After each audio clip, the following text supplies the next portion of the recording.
இந்த பாட்டை வாங்கும் போதே இயக்குனர் அவர்கள் சொல்றாங்க, நாமத்துக்குமார் நீங்க இந்த பாட்டை எழுதும் போது காதல் கொண்ட உங்க காலத்துக்கு போய் எழுதிட்டு வாங்க அப்படின்னு சொல்லி கேட்டாராம். நண்பர்களே, இத்தனைக்கு பிறகும் அழாமல் இருந்தும் அழுகை வராமல் இல்லை. ஒரு வைராகியம் உங்கள் முன்னால் அழக்கூடாது. உடனே நாமத்துக்குமார் காதல் கொண்ட காலத்துக்கு போய் நமக்கு எழுதி நமக்கு கொடுத்த பாட்டு இந்த பாட்டு ஹாரிஸ் ஜெயராஜ் மியூசிக்ல சிங்கர் கார்த்திக், அனுராதா ஸ்ரீராம் மற்றும் பாம்பே ஜெயஸ்ரீ அவர்கள் பாடியிருப்பாங்க.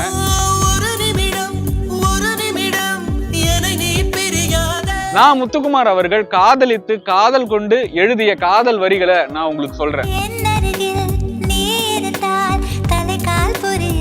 இந்த பாட்டை ஆக்சுவலா அண்டர் ரேட்டட்னு சொல்ல அவசியமே இல்லை. உங்கள் காதல் கதைக்கான ஒரு காதல் பாட்டு டெடிகேட் டு தட் பர்சன். நான் யாரை சொல்றேன்னு உங்களுக்கே தெரியும்.